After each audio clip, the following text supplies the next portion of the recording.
అదే RTV app వార్తల్ని క్షణాల్లో చదివే అవకాశం ఉంటుంది. ఒక న్యూస్ పేపర్, ఒక టెలివిజన్ ఛానల్ మీ చేతుల్లో ఎప్పుడూ ఉంటాయి. ఎస్ సార్, మొత్తం మీద అయితే విజయవాడ విపత్తుకి ఈరోజు ఉదయం నుంచి కూడా వరద ప్రవాహం తగ్గుముఖం పెట్టినప్పుడు కూడా అయితే ఇప్పుడు పూర్తిగా కూడా ప్రభుత్వం అంతా కూడా ఆహార సరఫరా తర్వాత ఇతర అంశాల మీద ఫోకస్ చేసింది. ప్రధానంగా మంత్రి నారాయణ స్వయంగా ఇక్కడే ఉన్నారు. ఆయన వీటికి సంబంధించిన సప్లై కావచ్చు, ఏ ప్రాంతాలకి ఫుడ్డు, నీళ్లు, తర్వాత వాళ్ళకి అవసరమైన ఆహారాలన్నీ కూడా చూడడానికి ఆయన రంగంలో దించిన పరిస్థితి అయితే మనకి కనపడుతూ ఉంది. సో ఈ నేపథ్యంలో మంత్రి నారాయణ కూడా మనతో ఉన్నారు. సార్ ఒక్క నిమిషం సార్, నారాయణ అసలుకి ఇక్కడ పూర్తిగా అంటే ఏ వస్తువులు సరఫరా చేయాలి, ఎక్కడెక్కడికి ఏ ప్రాంతాలకి ఫుడ్డు, నీళ్లు పంపించాలి అనే క్లియర్గా ఆయన తనిఖీలు చేస్తున్న నేపథ్యం అయితే మనం చూస్తున్నాం. సో కంప్లీట్గా బస్సుకు సంబంధించినవి కావచ్చు, లేకపోతే ఇతర అంశాలకు సంబంధించి అన్నిటిని కూడా మనం ఒకసారి చూసే ప్రయత్నం అయితే చేద్దాం. అంటే ఇక్కడ వాటర్ ప్యాకెట్లు, తర్వాత ఇతర చాలా ప్రాంతాలకి దాదాపుగా 6 లక్షల ఫుడ్ ప్యాకెట్స్ని ఆయన రెడీ చేయడానికి సిద్ధమైన పరిస్థితి అయితే మనం చూస్తున్నాం. పూర్తిగా కూడా అక్కడి నుంచి అన్నీ కూడా ఆయన తనిఖీలు చేస్తున్న పరిస్థితి అయితే మనకి అర్థమవుతోంది. సో ఓవరాల్గా ఇప్పుడు మంత్రులు కావచ్చు, తర్వాత ప్రధానంగా స్టేడియంలో వ్యవహరించిన దాదాపుగా అన్ని ఫుడ్ ప్యాకెట్స్ని ఇతర ప్రాంతాల నుంచి ఇప్పటికే చాలామంది వచ్చారని చెప్తున్నారు. ఇతర జిల్లాల నుంచి కూడా ఫుడ్ సప్లై చేసుకుంటూ వచ్చిన పరిస్థితి అయితే ఉంది. చాలామందికి ఫుడ్ ప్యాకెట్స్ని మంత్రి స్వయంగా ఇక్కడి నుంచి అందించే ప్రయత్నం అయితే చూస్తున్నారు. అసలు ఆహార ఏర్పాట్లు ఏ విధంగా ఉన్నాయి కూడా ప్రత్యక్షంగా ఆయన తనిఖీ చేస్తున్న పరిస్థితిని మనం చూస్తున్నాం. అయితే ఇప్పటికిప్పుడు ఉన్న దీంట్లో అసలుకి చాలా ప్రాంతాల నుంచి ఇక్కడ ఫుడ్డు తీసుకుని వస్తుంది. ఇతర జిల్లాల నుంచి కూడా గుంటూరు, చిత్తూరు, పక్కనున్న ఈస్ట్, వెస్ట్ ఇతర జిల్లాల నుంచి కూడా వీటన్నిటినీ కూడా తనిఖీలు చేస్తున్న పరిస్థితి. ఇది ఈస్ట్ గోదావరి నుంచి వచ్చిన ఫుడ్ సప్లైస్గా అయితే మనకి కనబడుతుంది. ఇతర వీటన్నిటిలో మనం చూస్తే చాలా స్టేడియం మొత్తం కూడా ఇక్కడ ఫుడ్కి సంబంధించి ఏర్పాట్లతో నారాయణ మగ్నమైన పరిస్థితి ఉంది. మంత్రి అన్ని ప్రాంతాలకి ఏ ప్రాంతాలకి ఫుడ్ పంపించాలనే ప్రయత్నం అయితే చేస్తున్నారు. సార్ ఇప్పటికీ 6 లక్షల ప్యాకెట్స్ని సిద్ధం చేసినట్టుగా తెలుస్తుంది. పూర్తిగా కూడా నిన్న కొంత ల్యాప్సెస్ని ఓవర్కమ్ చేసే ప్రయత్నం ఏమైనా జరుగుతుంది? ఖచ్చితంగానండి. నిన్న కొన్ని ఏరియాలకి యాక్చువల్గా బోటు పైన తిరగబడే స్టేజ్లో ఉన్నాయి. అందువల్ల ఇవాళ ముఖ్యమంత్రి గారు డ్రోన్స్ని ఎక్కువ పెంచారు. యాక్చువల్గా అంటే డ్రోన్లలో ఇవ్వాలన్నా మనకు ఆ ఏరియా ఎక్కడుంది పాయింట్ తెలియాలి. యాక్చువల్గా కొద్ది ఇబ్బందులు ఉన్నాయి దాంట్లో కూడా. కొంతవరకు అయితే డ్రోన్ యాక్చువల్గా చేయగలదు. అయినా ఇవాళ ఏంటంటే ట్రాక్టర్లు ఎంతవరకు బాగలవో అంతవరకు ట్రాక్టర్లు తీసుకుపోయి అక్కడి నుంచి డ్రోన్ ఆపరేట్ చేశారు. అయితే హెలికాప్టర్లో నిన్న మ్యాక్సిమం కవర్ చేశారు. హెలికాప్టర్ల ద్వారా మ్యాక్సిమం యాక్చువల్గా చేయడం జరిగింది. ఇవాళ యాక్చువల్గా అయితే 6 హెలికాప్టర్లు యాక్చువల్గా వచ్చినాయి.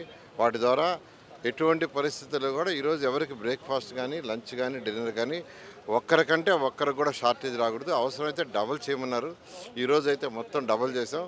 ఒక్క విజయవాడ నుంచే కాకుండా అటు నెల్లూరు, ప్రకాశం, ఈస్ట్ గోదావరి, వెస్ట్ గోదావరిలో ఉన్న మా మున్సిపల్ కమిషనర్ అందరికీ చెప్పి ప్రతి ఒక్కరు మనిషికి 1 లక్ష, ఒక్కొక్క మున్సిపల్ కార్పొరేషన్ నుంచి 1 లక్ష ఫుడ్ ఎక్స్ట్రాగా అంటే దాదాపు ఒక 6 లక్షలు ఇవ్వాలి. భీమవరం, ఏలూరు అనే దగ్గర నుంచి 6 లక్షల ఫుడ్ ప్యాకెట్స్, బ్రేక్ఫాస్ట్ కావచ్చు, ఒక 6 లక్షల లంచ్, 6 లక్షల డిన్నర్, అదేవిధంగా బ్రేక్ఫాస్ట్కి 6 లక్షలు వాటర్ బాటిల్స్, లంచ్కి ఆ విధంగా ఏర్పాటు చేసాం.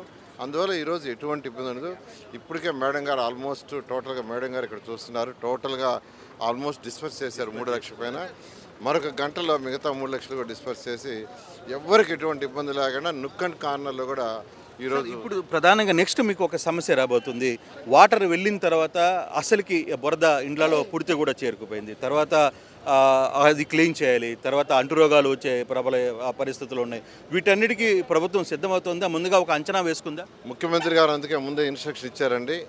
ఇమీడియట్గా మున్సిపల్ శాఖ, హెల్త్ శాఖ ఇద్దరు సమన్వయంతో ఇమీడియట్గా రోడ్లన్నీ వాటర్తో క్లీన్ చేయాలన్నారు. 1-2 సార్లు వాటర్తో క్లీన్ చేయండి, ఇలాంటి అంటురోగాలు వస్తాయి, క్లీన్ చేసి దానికి చేయాల్సిన బ్లీచింగ్ అని చేయమన్నారు. దానికి ముందు జాగ్రత్తగానే అన్ని జిల్లాల నుంచి మున్సిపల్ కార్పొరేషన్ని వాళ్ళ సిబ్బందిని యాక్చువల్గా పిలిపించేసి మా సెక్రటరీ గారు,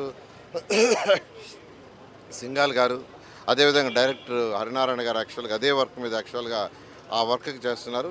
ఎక్కడ వాటర్ పోతుందో పోయిన 24 గంటల్లో ఆ రోడ్లు కానీ ఆ డ్రైన్స్ కానీ అన్నీ క్లీన్ చేసేసి నార్మల్ పరిస్థితి తీసుకురావడం జరుగుతుంది. సార్ ఒక అంచనాకు వచ్చారా ఇప్పుడు వరకు 40% విజయవాడ మునిగిపోయింది అనేది ఒక అంచనా. సో దీంట్లో దాదాపుగా 3.5 లక్షల మంది పబ్లిక్ కుటుంబాలు రోడ్ల మీద రేపు పడబోతున్నాయి. దాన్ని ముందుగా ఒక అంచనా వేసుకోవాల్సిన పరిస్థితి కూడా ఉంది. పెద్ద టాస్క్. గతంలో కర్నూలు ఎక్స్పీరియన్స్ మనం కళ్ళారా చూసాం. సో అటువంటి టాస్క్ని ఇప్పుడు మీ ముందు ఖచ్చితంగానండి. గత 200 సంవత్సరాలు ఎప్పుడు వాటర్ రాలేదు. ఇదే యాక్చువల్గా ఫస్ట్ టైం రావటం. అయితే దీనికి తగ్గట్టుగా మనం యాక్చువల్గా ప్లాన్ చేసుకోవాలి. గత ప్రభుత్వం కొన్ని ల్యాప్సెస్ చేసింది.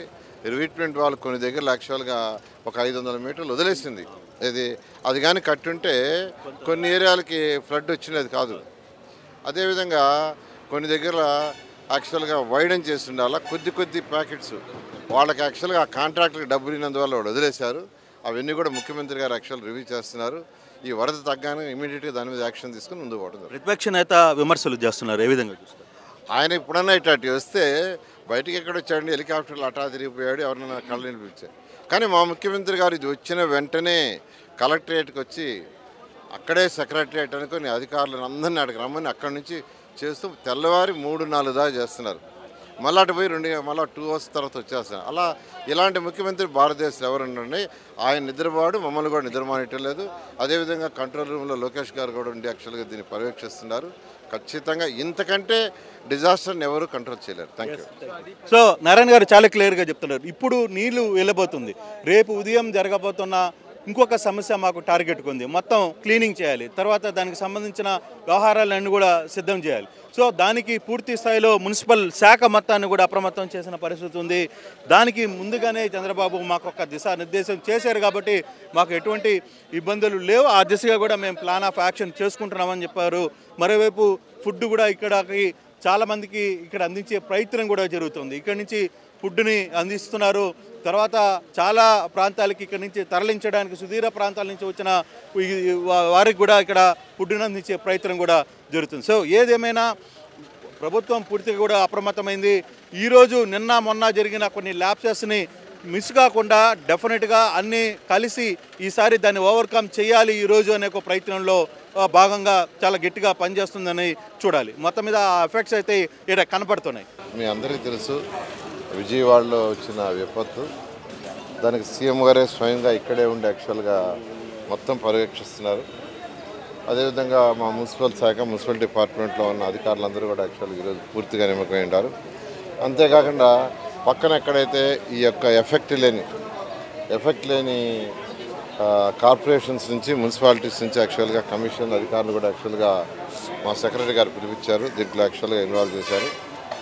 అయితే వీళ్ళందరికీ ఇంకా అంటే ఎక్కడైతే వరదల్లో ఇంకా అసలు అంటే ఇంకా ఫ్లడ్ ఇంకా కంటిన్యూ అవుతుందో అక్కడ 4 అడుగులు 5 అడుగులు 6 అడుగుల్లో ఉండారు. అయితే ఈ రోజు నుంచి తగ్గుముఖం పడుతుందని ఎక్స్పెక్ట్ చేస్తున్నాం. అయితే ఎవ్వరికి ఎటువంటి ఇబ్బంది లేకుండా చేయమని ముఖ్యమంత్రి గారి ఆదేశంతో ఈరోజు యాక్చువల్గా అన్ని శాఖలు పనిచేస్తున్నాయి. ఈ ఫుడ్కి సంబంధించి యాక్చువల్గా దాదాపు ఈరోజు అయితే 6 లక్షల పైగా breakfast, more than 6 lakhs water supply చేస్తున్నారు. నిన్న మొన్న సప్లై చేసేదానికి దాన్ని ఇంకా పెంచమని ముఖ్యమంత్రి గారు చెప్పడం. అందువల్ల పక్క జిల్లాలో అయినటువంటి ప్రకాశం కావచ్చు, గుంటూరు కావచ్చు, అటు నెల్లూరు కావచ్చు, ఇటు ఈస్ట్ వెస్ట్ నుంచి కూడా మా మున్సిపల్ కమిషనర్కి ఆదేశించి అక్కడి నుంచి ఒక్కొక్కరిని యాక్చువల్గా 50,000 60,000 ఫుడ్ ప్యాకెట్స్ బ్రేక్ఫాస్ట్, లంచ్ అయితే 1 lakh, ఈవినింగ్ డిన్నర్ అయితే 1 lakh పంపించమని ఒక్కొక్కరిని. అంటే దాదాపు 5 లక్షలు యాక్చువల్గా ఈరోజు నుంచి అధికంగా పెంచడం జరిగింది. అదేవిధంగా అందరినీ కూడా వాటర్ ప్యాకెట్స్ పంపించాను. ఇప్పటికైతే ఆల్మోస్ట్ వాటర్ ప్యాకెట్స్ అయితే 2,50,000 దాకా డిస్ట్రిబ్యూట్ చేశారు. ఫుడ్ అయితే దాదాపు 2 లక్షల దాకా యాక్చువల్గా బ్రేక్ఫాస్ట్ చేశారు. ఇంకా పంపిస్తూ ఉన్నారు. బహుశా ఇంకొక హాఫ్ అన్ అవర్లో అన్నీ పంపించడం జరుగుతుంది. వచ్చిండే లారీలు ఇవన్నీ కూడా బ్రేక్ఫాస్ట్ సంబంధించినవి. ఈ విధంగా ఎటువంటి ఇబ్బంది లేకుండా అందరూ అధికారులు ముఖ్యమంత్రి గారు అందరూ సీనియర్ జూనియర్ లేకుండా అందరికీ డ్యూటీలు వేసి యాక్చువల్గా చేసి ఈ విధంగా సహాయ కార్యక్రమాలన్నీ జరుగుతున్నాయి. ఎవ్వరికి ఎటువంటి ఇబ్బంది లేకుండా చేయడం జరుగుతుంది. మరిన్ని వీడియోస్ కోసం ఛానల్ ని సబ్స్క్రైబ్ చేయండి. లేటెస్ట్ అప్డేట్స్ కోసం వాట్సాప్ ఛానల్ ని ఫాలో చేయండి. అండ్ లింక్ డిస్క్రిప్షన్ లో ఉంది.